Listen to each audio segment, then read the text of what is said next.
اهلا وسهلا ومرحبا بكم. اجيو نفهموا اش وقع في الاقتحام ديال سبته دقه دقه وبالخشيبات. ونبداو من الخطاب ديال صاحب الجلاله الناصر عبد الله. صاحب الجلاله كانت ثلاثه د الحوايج مهمه في الخطاب ديالو. اولا انه ما هضرش على الصحراء نهائيا، وهذه كانت دقه كبيره للجار الخبيث اللي هي الجزائر. ثاني حاجه، وهضر على التنميه في المجال الصناعي وكذلك في المجال ديال السياحة اللي عرف فيهم المغرب تطور كبير، وهذه دقة ليهم بجوج، لإسبانيا والجزائر. وعلاش إسبانيا؟ لأن كل رؤوس الأموال العالمية بقات كتفضل المغرب على إسبانيا، تستثمر الأموال ديالها في المغرب على أنها تستثمرها في إسبانيا. يعني أن رؤوس الأموال العالمية المهمة ولات تتمركز في المغرب وكتهرب من إسبانيا. زيد عليها ميناء ديال طنجة، والميناء ديال الناظور، والميناء ديال الداخلة. الشركات العالمية ديال النقل البحري ولات كتفضل المغرب. هذا غاد اسبانيا بزاف وهرب منها مجموعة من رؤوس الأموال. على المستوى الصناعي المغرب بقى كيتفوق على اسبانيا في صناعة السيارات وفي صناعة الطائرات. في الوقيته اللي اسبانيا كتعرف ركود اقتصادي، المغرب كيعرف نمو اقتصادي. هادشي اللي خلى سي شانسيز على انه يتفاهم مع الجزائر. والزياره ديالو الجزائر اللي ربحوا كاس العالم كانت فيها مجموعه من اتفاقيات تحت الطبله ما بين سانشيز والعصابه الحاكمه في الجزائر. وهذا الشيء ماشي البارح، هذا الشيء كانوا كيخططوا له شحال هادي. عندهم الغرض بالحاجه الثالثه اللي شار ليها سيدنا الله ينصرو، اللي هي الاستقرار. وركز عليها سيدنا الله ينصرو، ان الاستقرار اللي كيعرفوا المغرب هو اللي كان سبب في ذاك النمو الاقتصادي اللي عرفوا المغرب على المستوى الصناعي وكذلك على المستوى السياحي. هذا الاستقرار ما خصوش يبقى استقرار، خصها تنوض الفوضى في المغرب باش رؤوس الاموال تهرب من المغرب، باش السواح ما يبقاوش يجيو للمغرب. لان هذا الشيء كما قلنا ماشي في صالح اسبانيا وماشي في صالح الجزائر. اسبانيا الا بقات هكا غادي تكون لا شوت ديال اسبانيا، وان شاء الله راها في لا شوت، والجزائر غادي يفيق بها الشعب ديالها. داكشي باش راقدينو بالعدو الكلاسيكي غادي يبان لهم بلي هما غاديين في الهاويه من هنا مستقبلا، والمغرب طلع وهرب عليهم، وغادي تكشفوا العصابه الحاكمه في الجزائر. هادشي اللي ما بغاوش. تلاقاو المصالح ديالهم ديال الجزائر وديال اسبانيا. اش نديرو ما نديرو، خص هاد الاستقرار اللي في المغرب ما يبقاش استقرار. الجزائر تكلفات باش ان المخابرات ديالها عبر الذباب ديالها الالكتروني دير هاد الحمله وخدامه عليها تقريبا هادي شهر، مع بقايا جيل زد في الغرف المغلقه ديال الفيسبوك والواتساب وفي ديسكورد. هذيك البقايا ديال جيل زد مع الخونه المغاربه اللي كاينين على برا داروا هاد الحمله. كان الغرض ديالهم على انه يشجعوا الشباب المغاربه انهم يقتحموا سبته. اش يديروا ما يديروا، ناضوا حلوا الابواب ديال سبته. فعلا هذاك الشيء اللي كان. ها هو الدليل القاطع، تفرجوا وانا غادي نتذكر. شوفوا ها الباب مفتوح، هذه من الجهه ديال اسبانيا.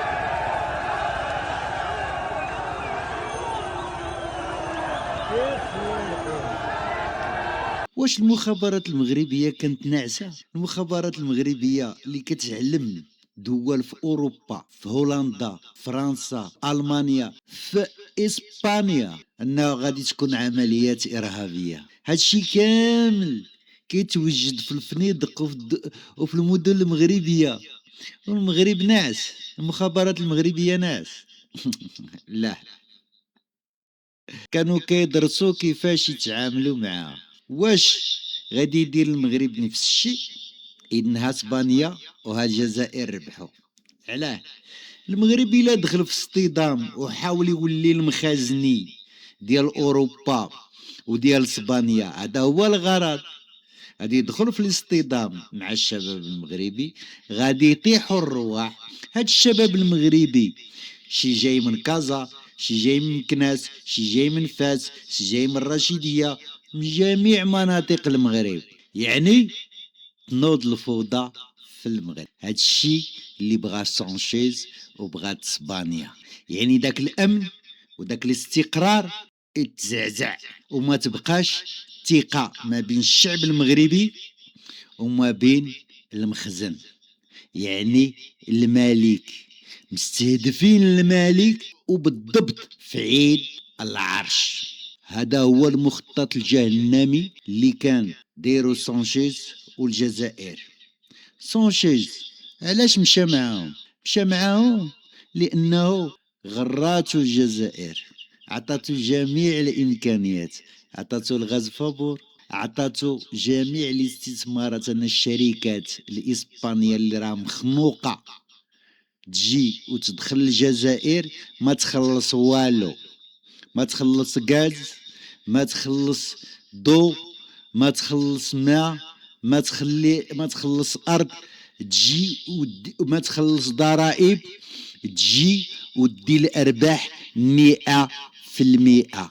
ضدا في المغرب على انه اسبانيا تعاونها في خلق البلبله داخل المغرب.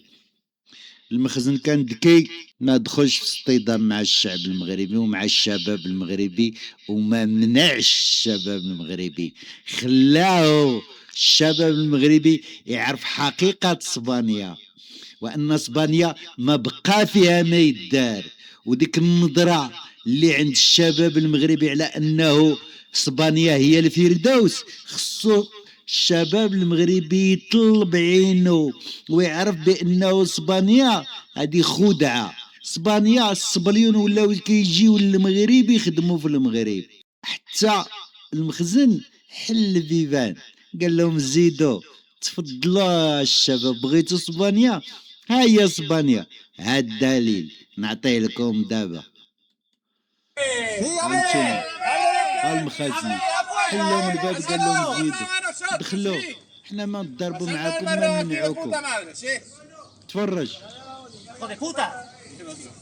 كان بامكان المغرب انه ما يحلش الابواب، ولكن حل الابواب. هكا هذه هي اللعبه. المغرب والمخزن طلعها، خلاهم دخلوا يطلوا ويشوفوا بعينيهم شكون هي حقيقة اسبانيا، وما دخلش في اصطدام مع الشباب ديالو. واليوم بانت الحقيقة، والمخطط ديال اسبانيا وديال الجزائر سقط. هالمغاربة راجعين صمتوا. ويومين وانا تم قرعه الماء ما شربتهاش.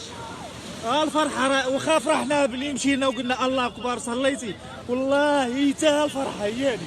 انا دابا فرحان. العنصريين انا فرحان والله. العنصريين. عاش الملك، عاش الملك. ويومين وانا تم قرعه الماء. سمعتوا؟ عاش الملك. دخلوا يومين وما معذبين، ما لقاو والو، ما لقاوش داك الشيء اللي كان كيتسحاب لهم. خلاو لهم البيبان محلولين وسدوا عليهم جميع المنافذ. شتي الخدعه كي دايره. ولكن المغرب طلعوا. ها الشباب ديالو راجع بوحدو. ها واحد الشهاده اخرى. قول لك شي الصراحه. الصراحه كاينه المجاعه والقهره، واش فهمتي؟ دخلنا كاينه المجاعه بحال ما فهمتش، بحال شي حبس الله يستر هاد الداخل، بحال محقورين، بحال محقور. ان شاء الله هما بلادنا. سمعتوه؟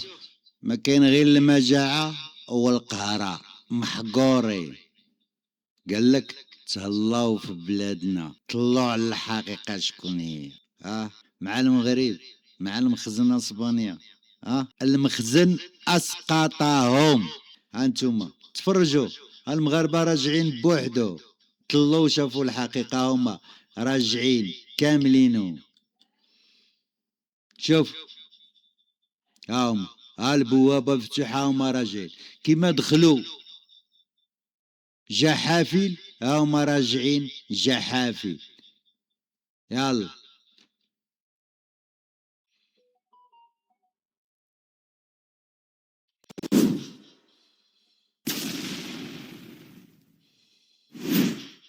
شبابنا، راه اوروبا ما بقى فيها ما يدار، راه بلادكم طالعه صاعده، حافظوا على بلادكم، راه مازال المستقبل ان شاء الله في المغرب زاهر، وما غادي يكون غير الخير. لا تعطيوش وديناتكم لغيركم، راه بغاو ينوضوا لكم في البلباله في بلادكم، بغاو يديروا لكم الفوضى في بلادكم.